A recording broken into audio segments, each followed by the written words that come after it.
Underground कुआं और बकरी बचाओ। कुछ दिन पहले बरहामपुर नामक गांव में रामकिशन नाम का एक व्यक्ति रहता था। उसने बहुत मेहनत से बहुत सारा पैसा और जायदाद कमाई।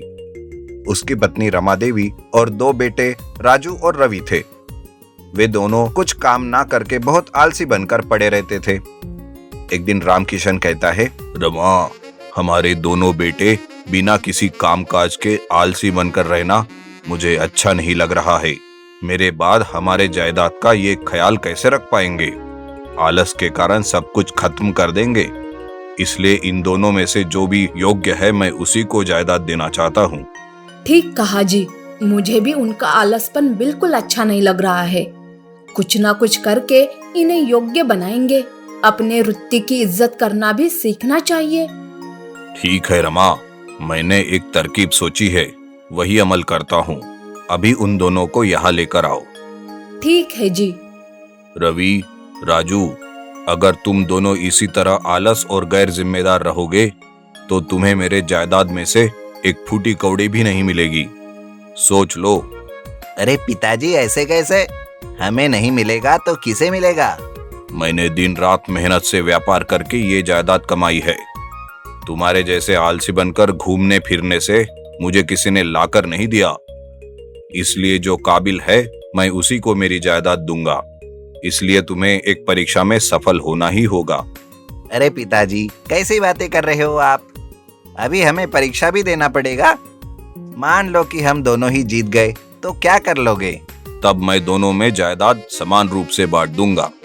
और अगर हम दोनों ही हार गए तो क्या करोगे?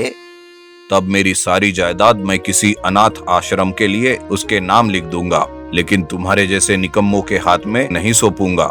याद रखना। ठीक है, आपकी जायदाद है, आपकी मर्जी। कौन सी परीक्षा आयोजित करना चाहते हो बोलो, हम भाग लेंगे। ठीक है, दोनों को एक एक बकरी दी जाएगी। 1 महीने तक उसका अच्छे से ध्यान रखना। उसे खिलाने के लिए जाना और शाम को सुरक्षित वापस घर लेके आना। अगर उसे कुछ हुआ तो तुम्हारी खैर नहीं। बस इतना सा काम? पता नहीं मैंने क्या क्या सोच लिया। हम जरूर इस प्रतियोगिता में कामयाब होंगे। इस तरह रामकिशन उन दोनों को एक एक बकरी देता है। अपनी अपनी बकरी को लेकर वो चराने के लिए गांव के बाहर जाते हैं। रवि कहता है, पिताजी ने जो हमें काम दिया है हमें उसे अच्छे से करना होगा। ठीक है भैया, मैं अपनी बकरी का अच्छे से ध्यान रखूंगा। इस तरह रवि और राजू अपने अपनी बकरियों को चराते हुए अलग अलग दिशा में निकल जाते हैं। इस तरह जाते हुए राजू का बकरा एक बड़े से कुएं में गिर जाता है। उसे कुछ समझ में नहीं आता कि क्या करे। तब वो सोचता है, बकरी के बगैर घर गया तो सारी जायदाद बड़े भैया के नाम हो जाएगी। किसी भी तरह इस बकरे को बचाकर पहुंचाना होगा। इस तरह सोचकर एक बड़े से रस्सी से अपने कमर को वो बांध लेता है। फिर दूसरा कोना एक बड़े से पेड़ को बांधकर कुएं के अंदर धीरे धीरे उतरकर बकरी को पकड़कर ऊपर ले आता है। तब राजू को समझ में आता है कि अपनी चीजों का ध्यान रखना कितना मुश्किल होता है। वो अपने मन में सोचता है, अब समझा मैं, पापा ने इसलिए ही ये परीक्षा रखी है क्योंकि उनके मेहनत की कमाई का ध्यान कैसे रखना है ये सीखने के लिए। वाह पापा, कितना अच्छा काम किया है आपने।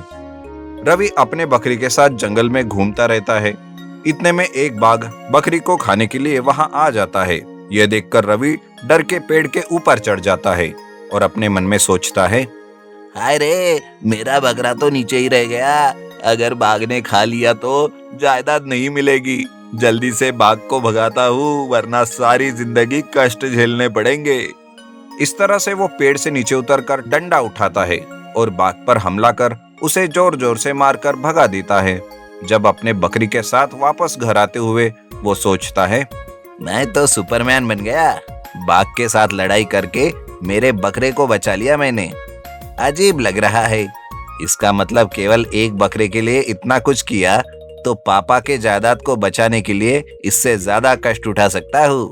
मतलब कि मैं भी मेहनत करके काम कर सकता हूँ, इसीलिए पापा ने ऐसा किया होगा। इस तरह रवि और राजू बकरे के साथ 1 महीने के बाद घर पहुंचते हैं। रामकिशन बहुत खुश हो जाता है। शाबाश मेरे बच्चों, परीक्षा में सफल हो गए तुम। तुम्हारे साहस कार्य को मैं जान चुका हूँ। मैं बहुत खुश हूँ इसलिए मेरी सारी जायदाद तुम दोनों के नाम पर लिख रहा हूँ। ठीक है पिताजी, आपकी यह परीक्षा रखने का कारण भी हम समझ गए। हमारे आलसीपन के कारण गैर जिम्मेदार होकर हम अपना समय बर्बाद कर रहे थे। आपने हमें सही राह दिखाई। आगे से हम बहुत मेहनत करेंगे, आप निश्चित रहिए। उस दिन से रवि और राजू बहुत मेहनत से और जिम्मेदारी से काम करते हुए अपने पिता का नाम रोशन करते हैं और अच्छे से जीवन गुजारते हैं।